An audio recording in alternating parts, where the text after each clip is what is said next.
a shade of Vampire 13. This is a turn of tide. Ben, who is trying to cope with being a not normal vampire, and he runs into a group of other vampires who are kind of rogues, and they offer to take him under their wings and show him their way of life. With some struggle, Ben comes to the realization that he can't actually figure this out on his own. Jeremiah, the leader of the group, offers him a challenge, and he's like, if you half turn one human, you can be a part of our group, but it has to be a half turn. They cannot be a full vampire, and they cannot reject the change.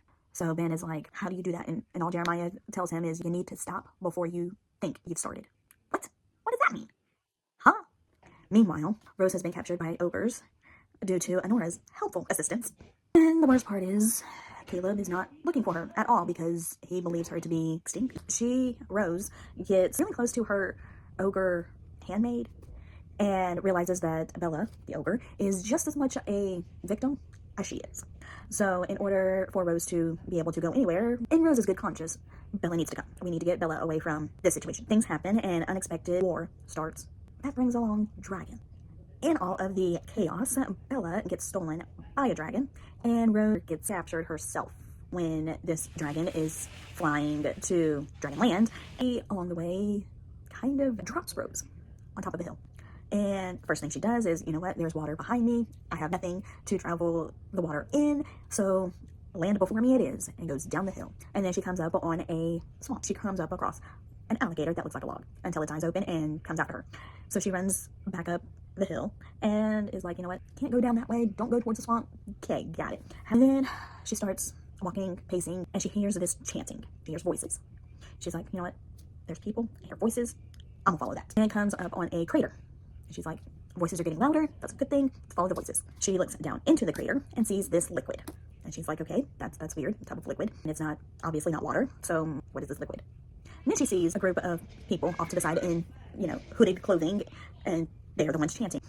All right. Well, then a loud boom happens, kind of close enough to be like, what was that kind of thing? And she falls in the crater and in the tub of not water. Then she realizes that is ogre red liquid. Obviously, she crashes and the chanting stops, and they get excited because their chant is a ritual to thank fire. Why are they thanking fire? Because these are dragon shifters. Breathe fire. So yeah, kind of want to thank the element that you use the most to protect you. They stop the chanting and come over to the tub of red liquid. Find Rose, get excited because they believe that fire has responded to their chants and has given them the gift of fire's goddess, Rose.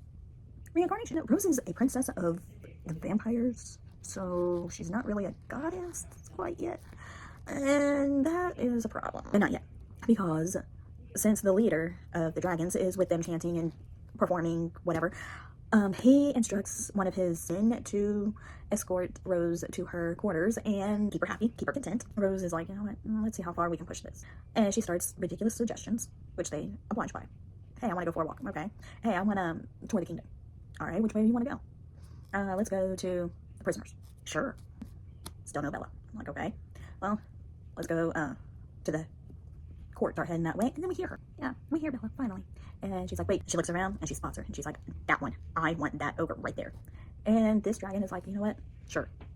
So he dives in, and he faces this other dragon, and he's like, you know, this one is not yours. Go find another one. This one has been spoken for, so bye-bye. Move along now. Go away. And Rose gets Bella onto this dragon, and they go off into her headquarters or whatever, so she can get settled in. Well, a little bit later, Rose talks to this dragon and is like, let's see how far I can actually push this. She's like, you know what? I need to talk to some people outside of the dragon world. I need to go back to the human world and settle some things, because there is this guy who is in great danger, and I need to make sure he's okay. And the dragon's like, okay, well, let me okay this with the big boss man. And that's when Rose and Bella come up with a plan to find Caleb and go back to the Shade. The dragon comes back and is like, he said, okay, get on, let's ride. And they go off and they go back to the island Rose was stranded on. And they go fly all over that island. No Caleb, no Honora, nobody. So they make a perimeter around the island, and they keep going, like, here's the perimeter, and they go from this circle to this circle to this circle, all the way until Caleb is found and Honora is found. That is when Honora takes matters into her own hands again. She gets it into her head that if I can't have it, no one can. So we have to save Caleb from the dagger in Honora's hand, and I'm not going to tell you what happens after in that scenario, but because it is hilarious. Read the book. But in one way or another, we get Caleb. The dragon's like, okay, where now? And she's like, we have to go back to the shade. Meanwhile, there is 4 people going after Mona because Mona is the protection of the shade. I mean, the other sanctuary witches and all of them are great together. Nobody holds a candle to Mona. And Keeve is losing his mind without Mona. It is a witch named Patricia. It is Keeve. It is Keeve's brother Eric and Abby, Original Ben's sister, who all go to the sanctuary to find Mona. Okay, we can't get into the sanctuary without Patricia, only to realize that Patricia has been away from the sanctuary for a little bit too long, so we can't get in with her either. So we have to trick somebody into coming outside of the sanctuary boundaries and hijacking their way back in. Meanwhile, Mona, who believes Keeve betrayed her and Sophia betrayed her, finds an old family friend. Mona decides, you know what, in order to get over him, I need to move on. Let's see where this goes with this guy. I'm like, Mona, if you don't get your head on straight. But anyway, so Mona starts spending time with him, and Keeve gets captured by the sanctuary witches, because who are you? What are you doing here? You vampire. So things happen, and Keeve, well, let me tell you now. Keeve is willing and absolutely does give up his own flipping arm to get back to Mona. Gives up an entire, I mean, from here to here, entire arm. Because sanctuary witches put him in a handcuff that he cannot, for the life of him, he's a really strong vampire, cannot get it off of it. Cannot. So he's like, you know what? I've got to get to her. I've got to get to her now. Get her back home. I can't escape with this thing on me. Only thing I can do right in this minute is, so he takes his claws and sacrifices an arm, and then runs away, wounded all. Meanwhile, the only ones not captured by the sanctuary witches are Abby and Eric, who find a way to hide in Mona's apartment to try to get her alone so that they can convince her to go home.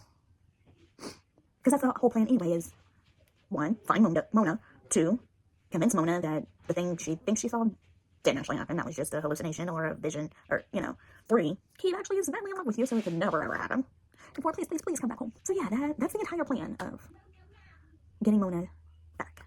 But we have to get her alone first, because she's surrounded by witches who can vanish at any moment. Not that Mona can't, but she's more likely to listen first, vanish later. As for the other witches, they are vanish first, questions later type people. So her handmaid, it's a good idea to stick around, like watch over her or something. And Eric and Abby are like, what is happening? What's going on? Why is she still here? And then it happens. The jewelry box opens, and out comes a ghoul. And it starts attacking Mona. Mental, placing memories in her head and thoughts in her head of he cheated, he's no good, all this, that, and the other. So the maid starts to try to fight off the ghoul, and Eric and Abby bust out of the closet to fight off the ghoul, and the ghoul is winning. And that's when Keeve bursts through the door to defeat the ghoul. So Keeve saves Mona, saves everyone from the ghoul, and he actually proposes to Mona, and they go back to the shade. And meanwhile, the dragon tells Rose that she has like 15 minutes to say goodbye to everyone, and then she has to come back with the dragon to Dragon World. And she tells Bella, you know what, you can go explore the island. I would start in this direction, and she points towards Brett's cave, and kind of hopes for the best for that. And she tells her parents that she messed up. She brought a dragon who is bent on taking her back to his island, or his land, to be a trophy of sorts, I guess. I don't know. So they end up, all of Derek's warriors and Caleb all go fight this dragon, who let me tell you, I don't have a problem with fight scenes. I kind of encourage them on some occasions, especially with people like Adora and Rise. But this dragon had orders to please Rose, give her whatever she wanted just to keep her safe. Why are we gonna pick a fight with a dragon who just wants to keep Rose safe in his custody? You know what I'm saying? I mean, I know Rose belongs on the shade and with her family and all of that, but can we not just talk to this dragon real quick? Let's see where he stands on a discussion real fast. No, let's just go out, pew-pews blazing. And so I, in this battle alone, feel bad for the dragon, because the only way he started this is because he realized that they were not going to give up Rose, which in his mind was he's gonna go back and probably get BS from the king. Pick up the book, read it, let me know what you think in the comments. If there are any other books you want me to read and review, leave those in the comments as well. I'm off to book 14. Have a great day, guys.